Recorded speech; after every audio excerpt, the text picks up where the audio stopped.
Hello and welcome to this week's episode of When Life Hands You Lennons.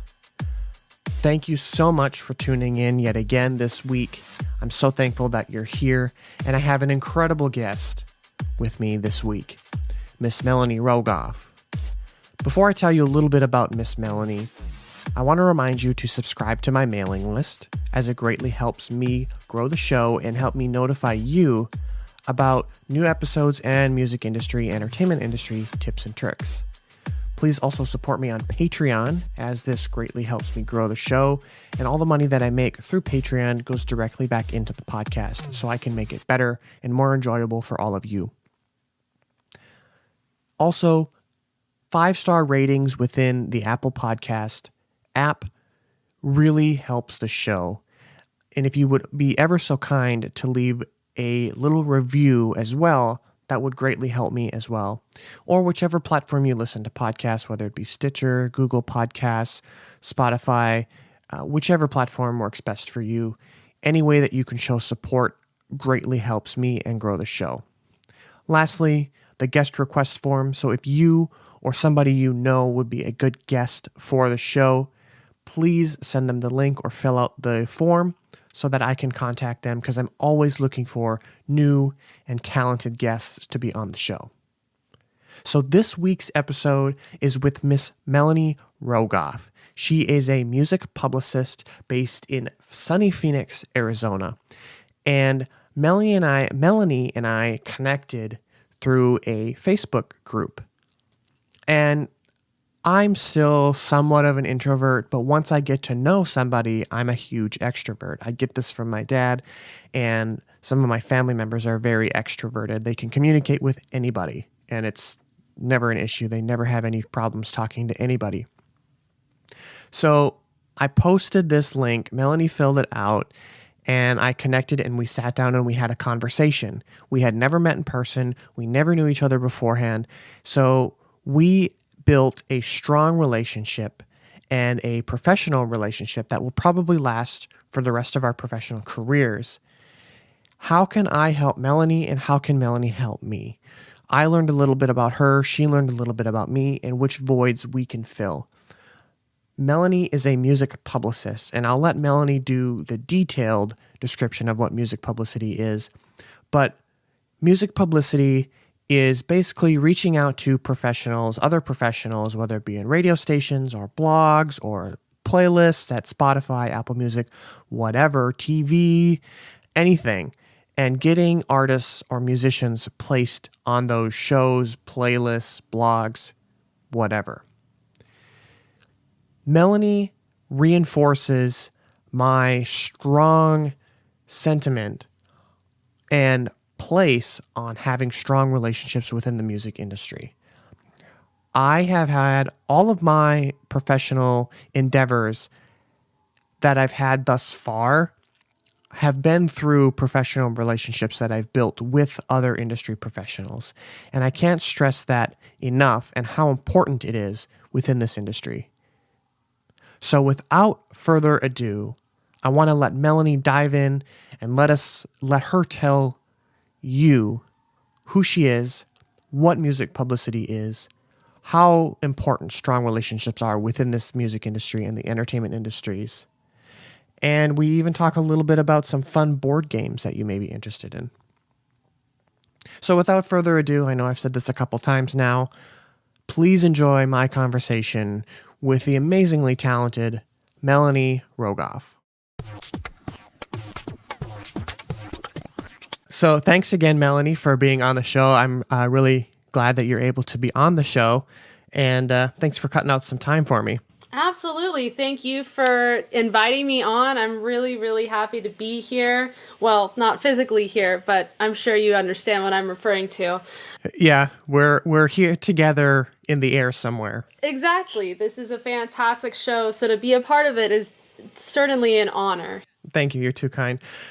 So let's just kind of jump in, and let's start by you telling us a little bit about who you are, so I can get to know you, and so the listeners can as well. Absolutely. On the most basic level, my name is Melanie Rogoff, and I am a music publicist at JV Agency, I work remotely from sunny Phoenix, Arizona. And I would say on a less surface level, my background is I studied business management at Arizona State University from 2011 to 2016. You're probably wondering why I put 5 years in that statement. It is because I actually changed my major quite a few times. I became involved with college radio since 2011, my first year in college, and it has absolutely changed my life for the better. It led me to figure out how to create an international press campaign for 2 charity CDs, which both went on to raise over $1,000 for Parkinson's disease research in honor of my grandmother, Irene, of blessed memory.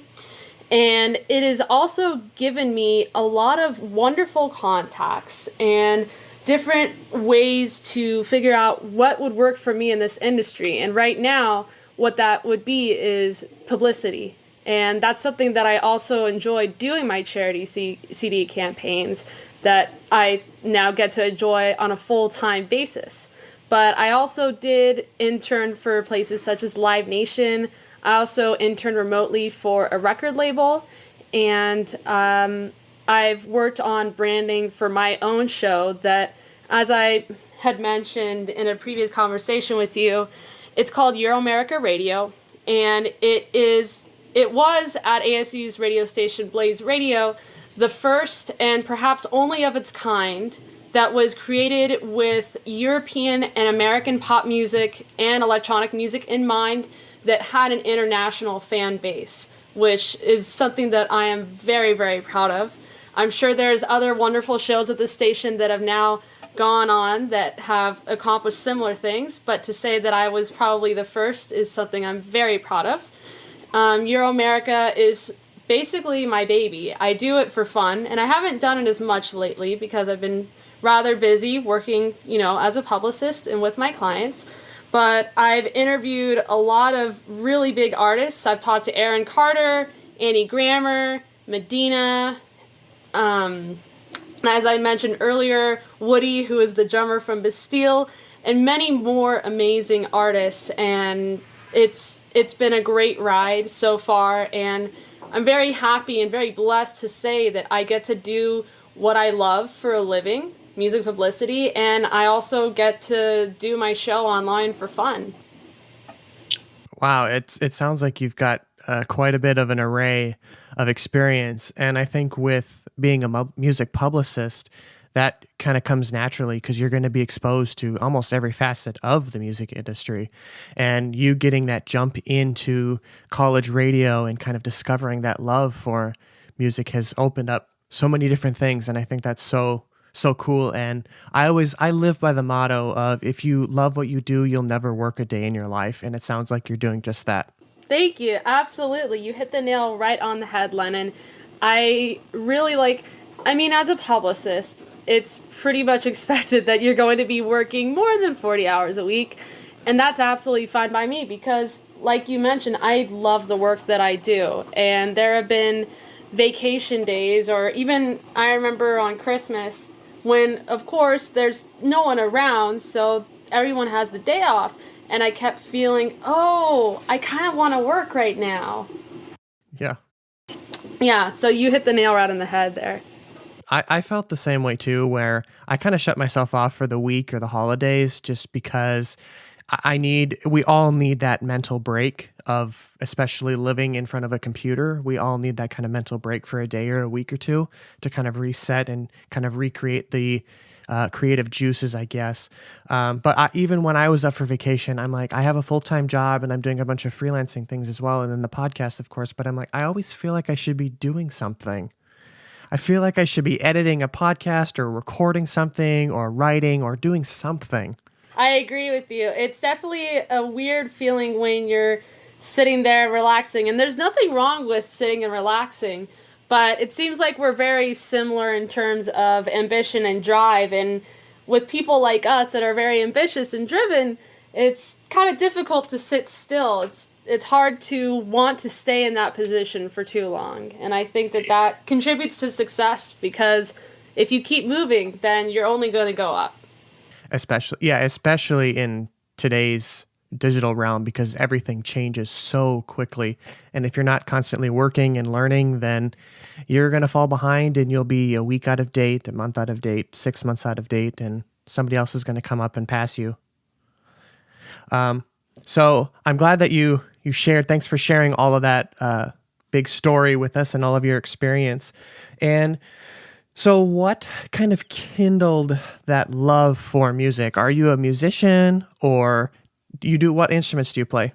So I play the piano. I took lessons from about 6 years old to maybe around middle school, but I am not a virtuoso, I hate to say. I was never really a fan of practicing classical music and the like, and I always preferred to play poppier tunes or musical theater. I also play the ukulele, self-taught, as well as the drums, self-taught. I sing and I write songs, and I also produce as well. Oh, wow. So did the piano lessons kind of kindle that love for music? I think so. I feel like I've been interested in music for as long as I can remember, because I remember my parents had told me that when I was around 3 years old, I was always running around the house singing. And I remember singing as long as I can remember. So as far as I know, I was singing since I was 6, but it's normal that I wouldn't recall what I was doing when I was 3. But I've been in multiple choirs throughout my life. In high school, I was in an intermediate choir, and then auditioned for and was accepted into the top choir, and unfortunately it required too much of a time commitment that I could afford at that time. So I wasn't able to be in the top choir, but that was fun. And I also joined band in the 6th grade and was in the band at my middle school. I was one of the top percussionists, and yes, I did play a little bit of the cowbell as well. I'm glad that could be thrown in there, because every song could always use more cowbell, right? Absolutely. So you've kind of been involved with music your whole life. Did you know or expect to be in the position you're in now? Or did you, when you were younger, kind of plan on being a musician? Or did you want to be in music publicity or kind of on the business side of things? That is a great question. When I was younger, I wanted to be a cartoonist, actually. Oh, wow. Yes, I wanted to be like the next Walt Disney. And I did pretty well. And then as I got older and I saw other people that could draw, I realized, oh, maybe this isn't for me, because I don't know if I could really improve upon my drawing skills any further. And I remember when I was 12, I was more like bitten by the musician bug.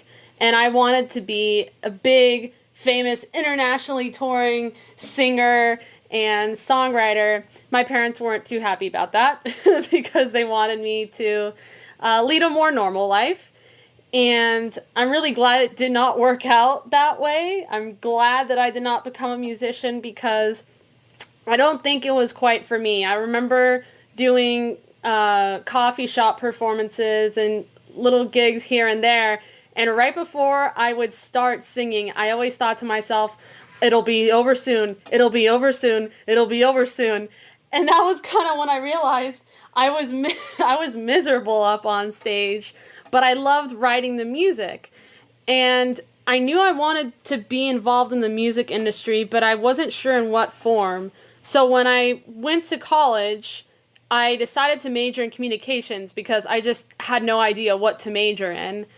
And I came across ASU's radio station, Blaze Radio, 1330 AM KASC, and fell in love almost immediately. I had changed my major a few more times because I was also curious about public relations, because a publicist had spoken to our senior class in high school about PR, and she had told us that PR is essentially getting paid to party with celebrities. And that is actually not true. I will tell you right now that is false. And at the time being, I thought, this is amazing. I could party with celebrities and get paid? Who wouldn't want this job? And so when I was in college, I remembered that. And I shadowed with that same lady, and she told me we only accept journalism students as interns. And I thought, okay, well, I guess I'll become a journalism student then. So I went to the School of Journalism, Walter Cronkite, one of the top in the country, proud to say. And I also took a few classes there. I was only there a semester because at the time it was just not the environment that was for me. It was at the smaller campus. ASU is very large. The Tempe campus is the main campus and the one that I had been at previously. And I was at the downtown Phoenix campus for the journalism school, and it was just way too small, and I really wasn't enjoying it. So I thought, okay, I'm going to change my major to marketing because I know this woman said journalism majors, but marketing is close enough to PR, and maybe I could find something else. And then I took an accounting class, financial accounting, did very well, and I remember thinking, well, accountants make a lot of money. Maybe I should be an accountant. And I remember literally, like that day, switching to an accounting major. And all the while, because my GPA was a 4.0, no one could tell me that I couldn't change my major. Like, all they could do was say, oh, okay, yeah, are you sure you want to do this? It might set you back a year. And I said, oh, I don't mind. And so I went with that. And then I took a management course that was required through the business school. And I felt very inspired. I was not enjoying the accounting major at all. It turned out that at that time, accountants were not making as much money as I thought they were. And so I figured, why would I want to be in a career that I dislike if I don't even make quite a bit of money? I don't want to do that. But really what was underneath it all was a craving to work in music. And at that time, it was to work in radio, but I just didn't know how to make it become a reality. And so in my management class, the first day, I was so inspired, and I just decided to be a management major. And all my friends teased me, and they said, this is the 5th time you changed your major, Melanie. Are you actually going to stick with this one? And I said, yes, I am. And lo and behold, like a year and a half later, I graduated with that degree. But it was an interesting journey getting to where I am now, because when you're in a cohort of business students, like I was, you're hearing about all these job pickups from big companies like Dell and the like, and you're just sitting there, being the music geek that I am, not sure what I was going to do with my life, knowing that I was so passionate about radio and music, but could not find a radio job. Very difficult to get into radio. And I remember applying for any sort of a business job just so I could be like my peers. I ended up doing payroll for a big company. I absolutely hated it. And the minute that I could get out, I did. And it was very serendipitous because that same day that I quit my job at the company, there was an opening at iHeartRadio for a traffic reporter. And I had applied, and a day later, I was called for an interview because I sent in a few talking clips and along with the application. And I was, shortly after that, I was hired part-time on-air traffic reporter for iHeartRadio. And the thing was, I didn't even get to the full on-air experience because in the interview, they had asked my availabilities, and I told them everything except for overnights. I cannot do overnights. I can do early morning, literally everything else, just not that, because the studio's not located in the best area, and I wanted to be safe. And they said, okay. The first day I go in, they tell me I have 2 overnight training shifts. Now imagine my surprise when I was told that that was okay, and then I found out something different. I was disappointed, but I ended up doing those 2 overnight shifts. I was very nervous, and I did well, but then I was asked to do one by myself. And it wasn't that I wasn't capable of it. I was very capable, but I did not feel safe. And I brought this up to my boss, and I had asked, could I have a friend or a family member in here with me? They won't touch anything. I'm just monitoring traffic reports from Arizona and other Southwest states.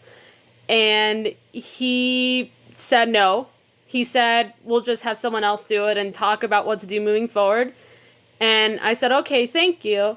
And he progressively gave me less shifts until he found someone to replace me, and he terminated me, all because I could not do overnight shifts, which I had told them from the start that I could not do.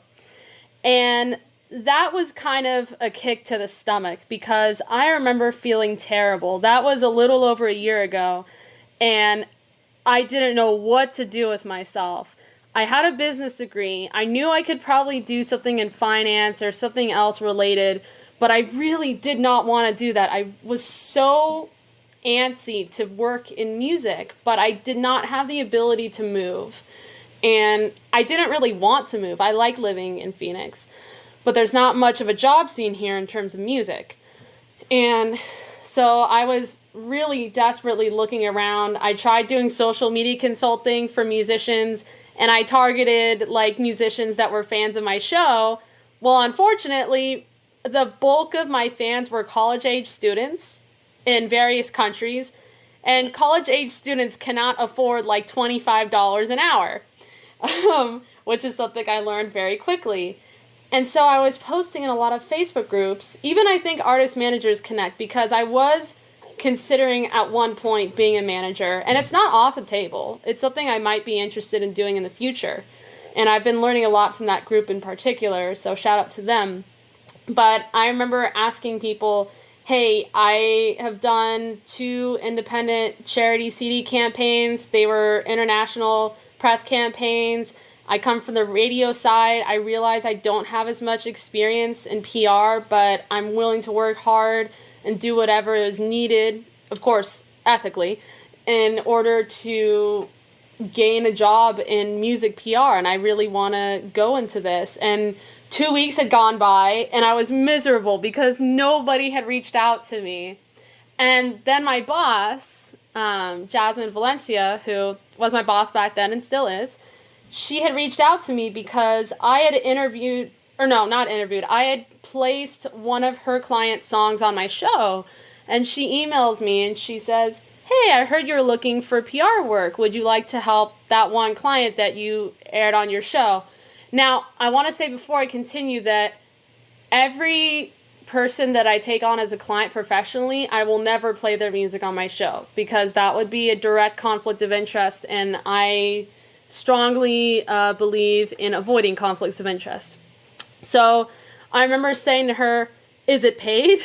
She was like, of course it's paid. And I couldn't believe it. I thought, oh my goodness, I can do music PR and get paid? Like, I was advertising for below the market rate. I wasn't expecting anything. And then she just messages me out of the blue.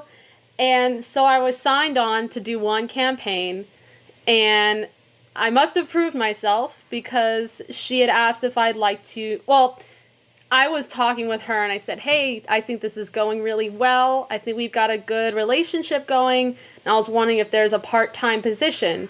And we spoke, and eventually I moved into a more part-time position, which made me even happier because she had hired me on for a little bit above the market rate. And I kept working very hard, and I was hoping to God that I would be able to get a full-time job working remotely from home. And so eventually the conversation topic came up of a full-time position, and I had asked, and we had entered discussion about it, and eventually I had been offered a full-time position, which I happily accepted and have been doing ever since. But I really think that all of my experiences have been very useful to me, because I feel like everything that happens to you in life is meant to lead to something greater. And now I'm just at I'm happy, and that's really nice. And I get to tell people this is my career. Like, I get to do this for a living. And while not everybody likes publicity as a job, for me it's perfect, because publicists have to be great at talking. I happen to be great at that. And there's a lot of things, but it combines my creative skills and my business acumen, which is really nice. And I realized I was talking a lot, so I apologize. No need to apologize, because all of that information is great, and I was listening to me, and I was relating to a lot of your story, because I'm very similar to you, where I have a lot of passions in life. I am a pianist as well. I have played piano since I was in second grade. I'm unfortunately not a virtuoso, but I can pick up on a couple songs, and I can listen to a song and figure it out and read sheet music and things like that. And I did get my degree in music production. So I do have a basic understanding, but I am also a photographer. I have interest in writing. I love podcasting. I love doing video editing. I love doing like editing for audio. I love doing everything. So I have a passion for a lot of things, and I have a lot of different hobbies. So hearing that you changing your major 5 different times and being undecisive at one point led to the next thing, and being in radio, and that experience with iHeartRadio and you being terminated led to another thing, and just things just kept turning up. And that's kind of where I'm at in my life right now, is I'm kind of figuring things out. Things are coming up. I'm turning things down as they come, because, my self-worth and my value, and I know what my worth is, and kind of moving forward in those things. But I'm kind of in a limbo right now. I'm keeping busy, but I'm paying my bills at the same time. So it's kind of rewarding for me to hear you as well say that all these things led to me getting into a position that I'm very happy with, and that I get to kind of, in essence, brag about. So it's very rewarding to hear that. So that was very cool to hear all of that. So thank you for sharing that. Yeah, and I appreciated you sharing a little more about yourself too. I think that's great that we are pretty much kindred spirits, and would love to hear more about your different hobbies and your passions at some point. Absolutely. We'll have to connect outside of this so we can kind of get to know each other, and then potentially work alongside each other one day, and who knows, help each other out. You scratch my back, I'll scratch your back. Sounds great. So I want to talk a little bit about public relations and you being a music publicist.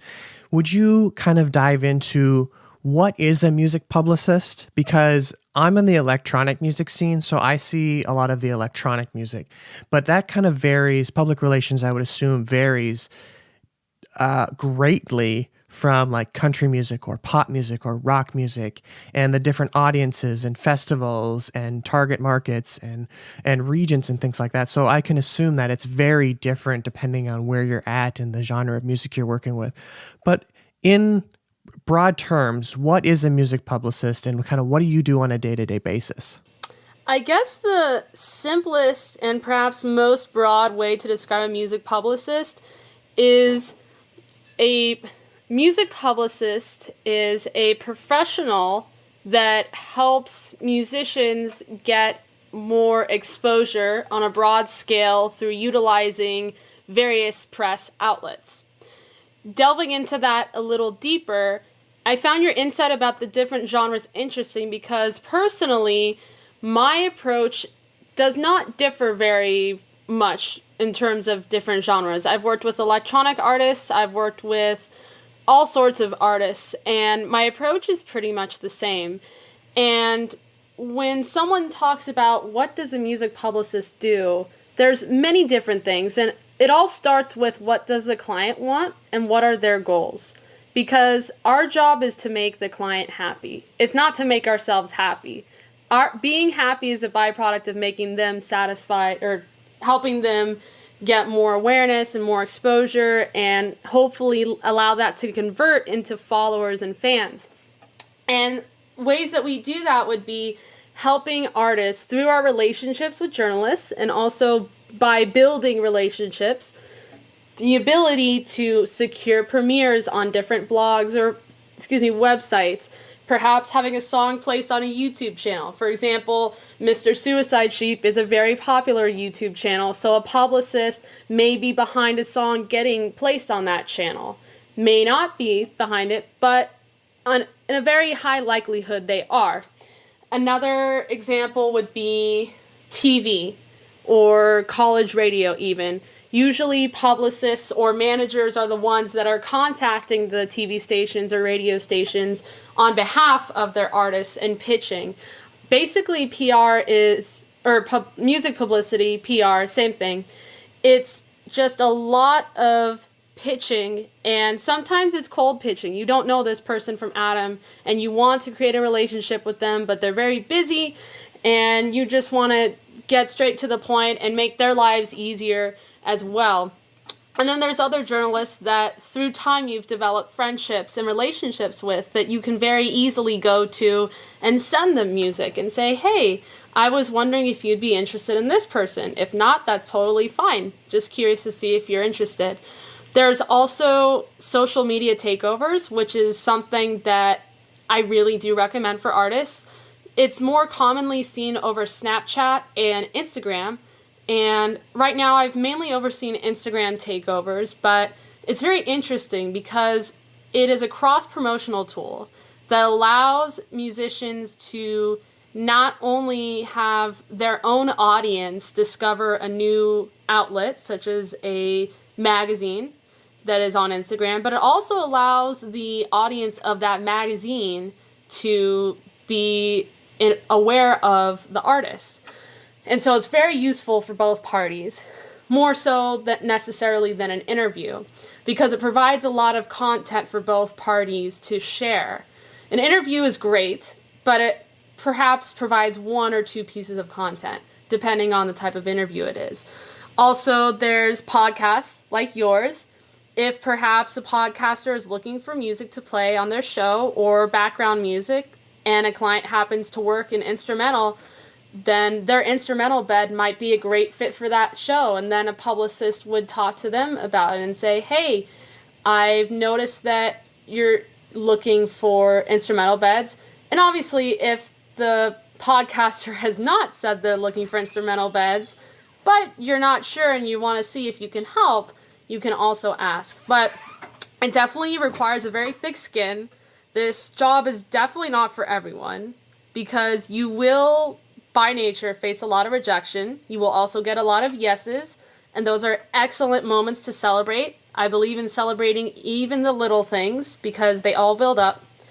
But overall, it's a very rewarding career path because you get to see and you get to help these artists that no one's heard of become someone even like that. Even if 100 or 200 people are now hearing of these artists, and or 1,000 or even higher because of the work that you did, that is very rewarding because those people that listen to the music are going to have another person that they can relate to and say, hey, or maybe say, this person has changed my life. Their music has changed the way that I feel, and I hadn't thought of them and I never would have heard of them had it not been for this interview on this blog or something like that. So in a way, publicity is more than just spreading awareness, but it's helping cultivate more joy for potential fans because they can find even more new music. That's great, and that was a phenomenal explanation of what public relations is. Any better than anything I would be able to explain. Yeah, you're welcome. So, from the publicist's point of view, when you are reaching out to blogs or TV people or anything really to get coverage for an artist or for a campaign, talk a little bit about the relationships and how important it is to have relationships with different people and how that can affect the success or failure rate of a campaign. Sure. So, of course, when a publicist is starting out, they're almost 100% not going to have any relationships. I was very lucky that through college radio, I could at least contact the people at the station, and they already knew me, so they would know to open emails for me. And I knew some people that were working at other outlets, and they would know to open emails for me. But in general, when you're starting out, I would say, and this is even when you're, at the top of your game, but you just don't know this one person at this outlet yet, look them up, do your research, check them out on Twitter, because that's where a lot of journalists are. I haven't really seen as much success trying to find someone on Instagram or Facebook, but on Twitter, what's great is these journalists are sharing their pieces, and they're also sharing their thoughts on different things. So if you look through their profile and you find something that resonates with you, just respond to them. Tell them how you feel about it. They may never reply. They may reply. They may reply and even follow you. That's happened to me several times.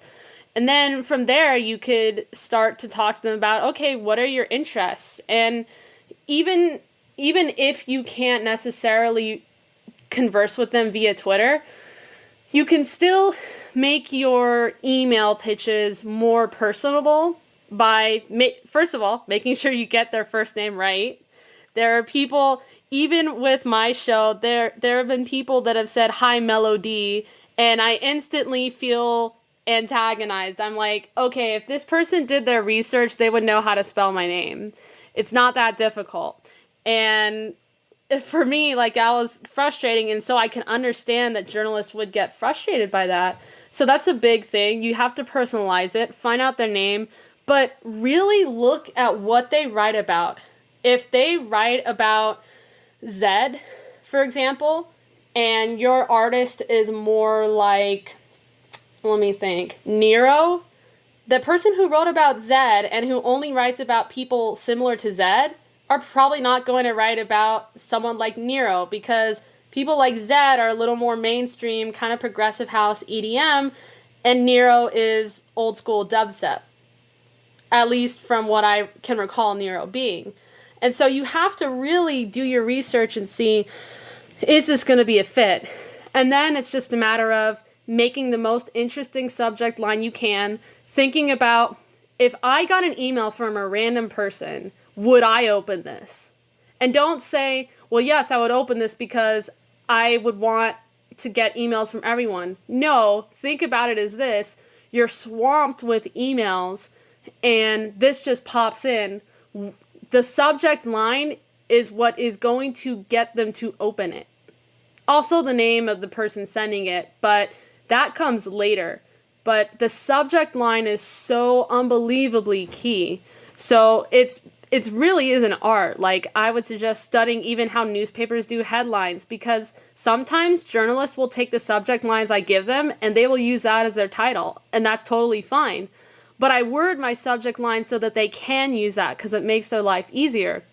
But doing that, and then, like I said, addressing them by first name in their emails, and maybe even throwing in that you read specific insert article here and you really enjoyed it. Or if you're afraid of coming off as creepy, then don't mention it. But, ask them how they're doing. Tell them, hey, I have this artist. Tell them what makes the artist interesting. What's different about this person? They're doing you a favor by opening up your email. So give them something interesting to read. Give them something that would make them be glad that they opened it. You may not get a response. You may not get a yes. And sometimes you may not get a no. So you may get a yes anyway. And another thing is, it is important to follow up because, like I said, inboxes get full, but you have to know how many times to follow up. I would say 3 is the absolute max. And you need to give at least 3 business days in between each. Because journalists, if you're reaching out to them, chances are like over 1,000 other people are as well. So it's a lot to go through. But I don't know, those are some tips that I have. And once a journalist responds, if they say that they're not a fan of it, you can ask if they can keep you in mind in the future, or you could just, in general, try to talk to them about themselves maybe and get to know them. If someone says yes, then that's a great opportunity to really start a relationship with them and, ask about their hobbies. What other kinds of music do they like aside from what they write about? And things like that. Like this one blogger that I'm friendly with, he and I talk about Star Wars. I never would have known that if I had just pitched him. He says yes, I'll cover it, and I leave it there. You can't leave it there. If you're you're never going to be a successful publicist if you just leave it there. Like, you have to create relationships, and you have to figure out how to do it. And that's something that you'll get with time. I guess I was very blessed because through radio, I talk to a lot of publicists. And so I know what it's like on the other side as well. So that helps inform me as to how to talk to journalists, because I think, okay, how would I want a publicist to talk to me? given what I've seen before. And as a publicist, how do I want to talk to a journalist and things like that? Yeah, that's very important because aside from all the stuff that I'm doing, I'm actually a journalist as well. I write for EDM.com, Magnetic Magazine, Noise Porn, Ear Milk. I've contributed to Dancing Astronaut, and a few other big publications. I started my own little publication. So I am a journalist and I receive hundreds of emails per week or tens. I don't respond to every single one of them, but I do receive a lot of pitches per day, and I have built relationships with a lot of them. And the success rate for me to pick up on those and write the content that they're sending me, because I know that it's going to be quality and that they've taken the time out of their day to read the articles and the music that I listen to, and take that into consideration when they're pitching me music. So a lot of people will just pitch me music and they'll hit me up 6 times later. They'll hit me up 3 times in the email, then they'll go over to Twitter, then they'll go over to Facebook. That comes off to me as desperate, and it's a big no-no. I will not respond to you. In fact, I'm more apt to block you if you're going to do that. But there's just so many things, but building that relationship to me, and that's why it's so important to build that relationship, because the success rate is much higher personally for me. So when you were talking about all that stuff and pitching them and making it personal and building a relationship and talking Star Wars and asking about their hobbies, that is so on point, because I can name numerous publicists that I have come to know that we've had conversations like that. And it means a lot to me to actually, like, you're taking the time out of your day to get to know me, ask how my day was, how my weekend was, how my last trip was. We've gotten to that point where we can talk about, like, because we're friends on Facebook, and we can talk about, like, oh, I saw you went home, or I saw you traveled here, or I saw you did this. How was it? Or I'm curious. So that's very important. So I'm glad that you had talked about that, because it's very, very important from my side. Yeah, and I appreciate you sharing that, because I'm sure people listening will be like, what does Lennon think about all this? You know what I mean? And I hope I'm pronouncing your name right.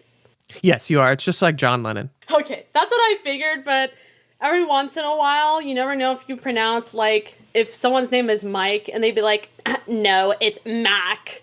I'm kidding. Yeah. That was a horrible joke. That's actually never happened to me. I was just trying to be funny and failed, but... Hypothetically. Yes. I like to look at them as names. I got the different words mixed up. But because here's the thing, I'm a very social person, and from my point of view, you can learn so much from other people, whether or not they're a journalist, or if they're no longer at that outlet, okay, that's fine.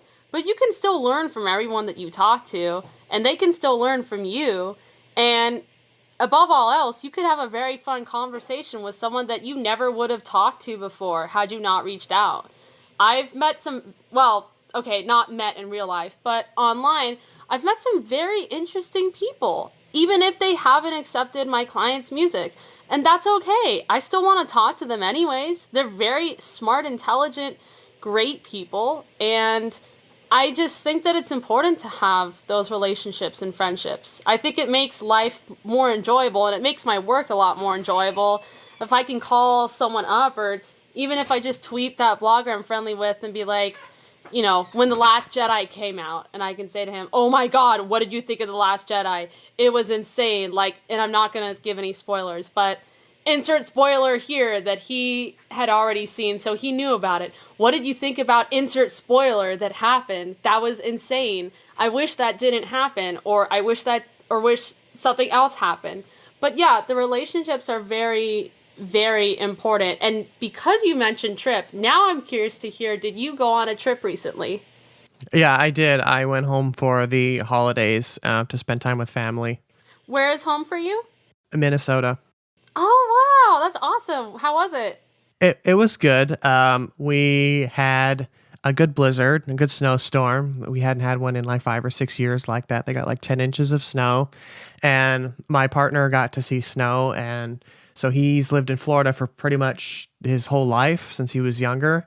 So he hasn't got to experience the cold and the 0 degrees and then the 20 below wind chills and the 10 inches of snow and blowing snow. Well, he lived in New York prior when he was really, really young, but he hasn't experienced it for such a long time. So it was kind of good to see him, and he wished for it as well. So it's like, oh, I hope we get a blizzard. So we got one, and it was the biggest one we had in probably 5 to 7 years, I would say. So it was fun to be trapped at home and spending time with family and my brothers and playing games and enjoying time. So that was good. Sounds fun. Do you like Cards Against Humanity? Yes, I do. Oh, I love that game. I'm obsessed. It is so much fun. We don't really play it a lot because I don't think the parents understand a lot of the words, and especially grandma. We played it with my grandma once, and we had a couple words, and she turned to me and she's like, "What is this?" So we had to explain that, and she still didn't understand. And it's like, "Oh, grandma, that was as detailed as I could get, so I'm not sure how else to explain this." I have never had that issue come up because I usually don't play Cards Against Humanity with my parents because I do have Cards Against Humanity, but I kind of realized I'd be a little nervous to play with my parents, so I applaud you for having the courage to play with your family. But actually, there's this great board game cafe that's out in Tempe, Arizona. If you ever come visit, definitely let me know. I'd love to get you a coffee there, and maybe we can go to this place. It's called, I believe it's Snakes and Lattes, and I was just there the other day with my sister and an old friend. And you literally pay $5 at the door or when you get in, and you can just pull out any board game that they have and play it. And they had this game called Level Up Super Mario, and it was kind of confusing at first. And basically you had to build a 3D pop-up sort of playing field, and then it was a very strategic game where you just try to knock each other's characters down, like not physically, but just by where you position people, almost like chess. And it was just a very fun game. But there's also another one, I think it's called Kings of Tokyo. Have you heard of it? Kings of Tokyo, I have not. So it's kind of like a strategy game. It's really hard to explain because it was my first time playing, but it was a lot of fun. I have to admit that I'm definitely a nerd, and so are some of my best friends, and I've gotten introduced by all sorts of board games like Smash Up, and I'm trying to think of some there's one called Deceit, and there's a bunch that are just very random that I never would have thought of beyond like Monopoly, Cards Against Humanities, or for the cleaner people, Apples to Apples. But it's really interesting. I don't know if you're interested in like many board games, but there is a lot. Yeah, we just have kind of like the standard, even my apartment here in Florida, we have some pretty like the standard Monopoly. I have Yahtzee. I have some decks of cards. We have the Cards Against Humanity, of course, and all those like kind of standard games. So we don't really branch out because we can't find a lot of like the really unique games. Like when you go to Target or Walmart, they just have this, Monopoly, different versions of Monopoly and things like that. But but some of those games sound pretty interesting. And actually earlier last year, about a year ago, my family had came down, my mom, my brothers, my aunt, my aunt's stepson, and then a couple of my friends came over, and we played Cards Against Humanity, and we had, after a few fireball shots, we had the best time of our lives. It was so much fun. Just anything that was played, we were laughing. My stomach hurt so bad from laughing so hard. We just had so much fun. That's great. Yeah. You gotta love moments like that when your stomach hurts from laughing so hard. Well, I don't know if you've ever looked at Barnes & Nobles, but they have pretty decent board game sections, and they actually have kind of more niche board games there. So you might want to check that out. Yeah, I definitely will. I do, just because like every mall I go to or store around here has a Barnes & Noble within like a 5-mile radius. So I'll definitely have to check that out next time I'm in there. Cool. So we got off on a little bit of a tangent there, which is great. That's totally cool. I love going off on tangents because you get to know me and I get to know you. So it helps let's kind of steer the conversation a little bit more. But I wanted to talk a little bit about one more thing. It's something that I wanted to ask you, so I wanted to make sure that we talk about it. Is being that you were in the college radio circuit for so long, is this kind of an avenue for artists to kind of jump in and get to know, or is this something that should be kind of steered clear of, or what are your thoughts on it? Because I've thought about pitching to like college radio, but I'm wondering if it's really worth the time. So what are your thoughts on that? I think it's definitely worth the time because there are a lot of, I remember back at ASU, there were artists that when I was a volunteer DJ, which is how you start, you have to play whatever music's on the station. You don't get a choice until you get your own specialty show, should you apply for one and get one. And I had a specialty show, but before then, I was just playing based on this kind of wheel that showed you what sorts of songs to play. You know, you would choose songs off your list based on the categories given, if that makes any sense. Like, I'm envisioning the wheel right now, but I just can't describe it very well. But based on that, you could see a lot of different artists. And actually, I remember in 2011 scrolling down and seeing someone named Ellie Goulding. And we all know who she is now, but back then, I had never heard of her before. And I thought, well, this sounds like this person might be good. And I remember hearing Lights, and the minute I heard Lights, I was like, wow, this girl's gonna be big. And then I would go and I would play other songs of hers that were in the station's catalog. And I was like, wow, why does no one know who this person is? She's so good. And then she blew up. Obviously, I can't say that ASU's radio station is the reason why, but she's one prime example of, she was on a college radio station's list, and every single DJ that came into the studio could have an opportunity to listen to her. And every time that they played her music, there would be people all over campus that would hear it. They would Shazam it, or they could just look it up or say, that sounds really good, and check it out. And then suddenly you have more and more people listening to this artist. And maybe even at one point you could book an interview with them. But I definitely think college radio is worthwhile because college students are always hungry for good music. And I mean, most young folks are. But with college radio, what's so special is if you're like an indie band or doing indie pop or alternative, anything in that spectrum, you're going to do well in the college radio circuit because that's exactly what the listeners are looking for. And with that, they're a very dedicated and loyal population. They will go to the grungiest areas just to see you play live. And I definitely think it's worthwhile. And especially even with interviews, let's say this one DJ works at the station, but they're also in one of the largest frats on campus. And they talk about the interview they did with their person, and they share it on their Facebook, and all their frat brothers talk about it, and maybe one of them shares it, but they have a lot of Facebook friends, and that gets picked up, and then that gets picked up by someone else, and the musician shares it, and it just becomes this massive chain. So while not a lot of folks pitch to college radio, I think it's definitely something that's overlooked. I think more people should consider college radio. Obviously, it depends on the genre of the client, but if you're dealing with someone who's like indie or alternative, definitely work the college radio circuit if you can, because it may be hard to get a hold of all the music directors and get them to open your emails, because I know that they are slammed, but it is actually a really great way to introduce your artist to more people.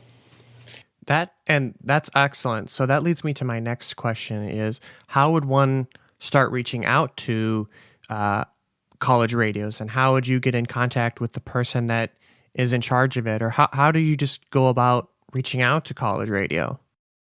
I guess with college radio, it's not much different than reaching out to a blog, right? So if you're trying to find the music director, usually they will list their name on the radio station's website, and they'll have an email address. So that's pretty much it. Now, you could try to maybe email the station manager as well, but I really recommend that you stick with just talking to the music director And if they don't get back after like 3 follow-ups, then just move on and find another. And just work really hard. Like if for some reason it's not on the website, do a deep search on Google and try to find it. But I know I think companies that specifically do college radio plugging, but I don't see why a publicist couldn't do it themselves. I'm not disregarding college radio plugging because there is a lot of college radio stations and it takes a lot of time. But I do think that it's something worthwhile, and it's not that much different than regular PR pitching. It really isn't. I mean, maybe the one difference is you give them a downloadable MP3 or WAV file in your email, but that's a clean edit. That's very important. Has to be FCC clean. But other than that, it's really no different. Okay, so now you've kind of sparked a little bug in me to kind of start looking into it a little bit more, because I'm currently working with a couple artists. One of them is in Brazil, and he's doing like synth pop, indie pop, like Troye Sivan, Katy Perry type style stuff. And then I have another one. He's actually based in Austria, and he does more like trap music, dubstep. I don't know, it's a very unique version of trap music.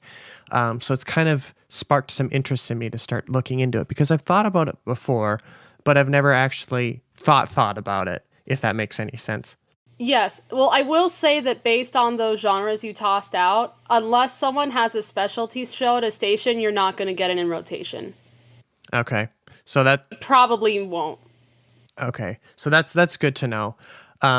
So how, if you're not familiar with the website, does each college radio have a website, or can you go on to, say, for example, it was the University of Arizona or University of South Carolina or Southern California, excuse me. Can you go on their website and find some information on their college radio, or is it like a separate website? I'm sure that you could just go on the university site and find it, but for the most part, the college radio stations do have their own website. Most, if not all of them, do in some form or another. But yeah, if that doesn't work, you can always just look it up through their website. Honestly, you can use Google to find anything. So, yeah. Correct. Yeah, right. I mean, Google is your friend. Absolutely.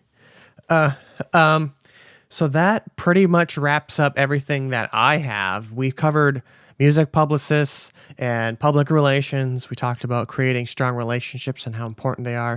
And we talked a little bit about the college radio circuit. So is there anything else that you wanted to talk about that we could talk a little bit more on? Or is there anything else? So I want to give a few shout outs real quick. Absolutely. I want to give a shout out to KASC Blaze Radio 1330 AM for being my start and being absolutely amazing.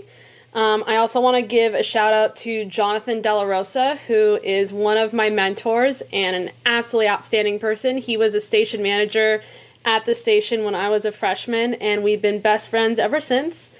I want to thank Patrick Ryan, who you may recognize from USA Today.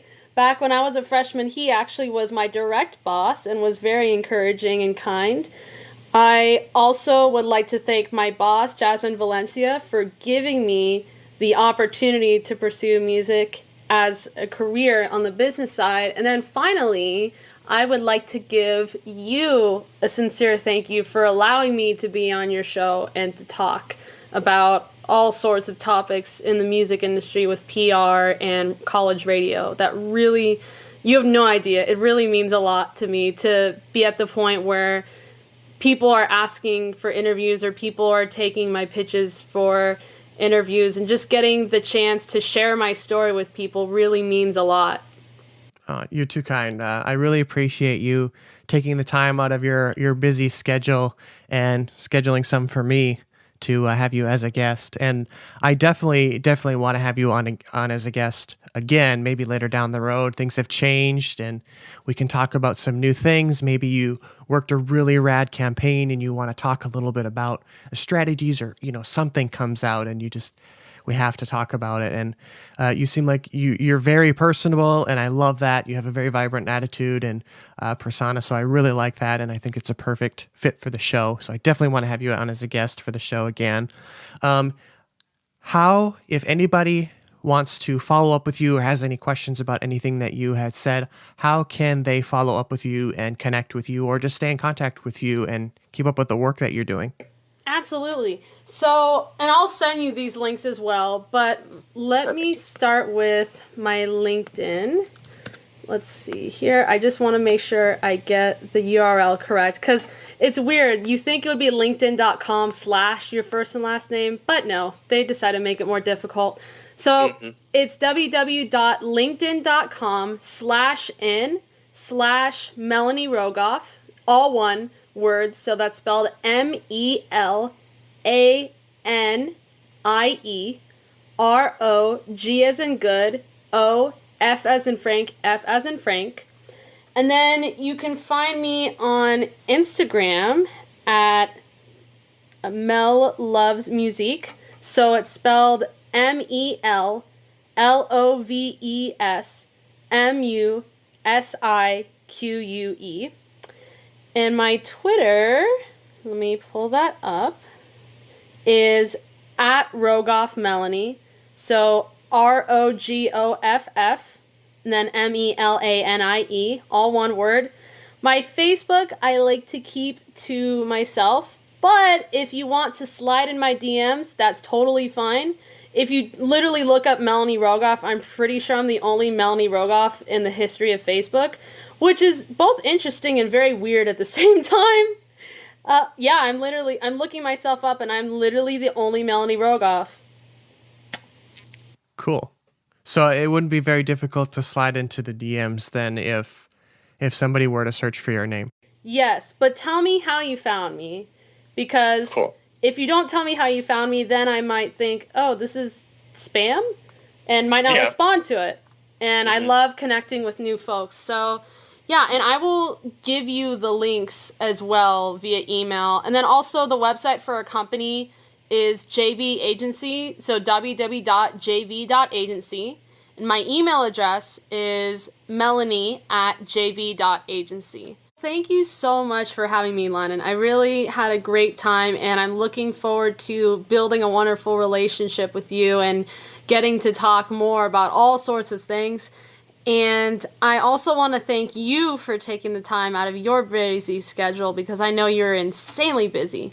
I want to thank you for taking the time to talk to me as well. I really, really appreciate it. Thank you. Until next time, Melanie, I keep up the great work and stay busy and keep your chin up and keep working hard so you don't have to work a day in your life. Thank you so much for tuning in to this week's episode of When Life Hands You Lennons. I hope that you enjoyed my conversation with Miss Melanie Rogoff.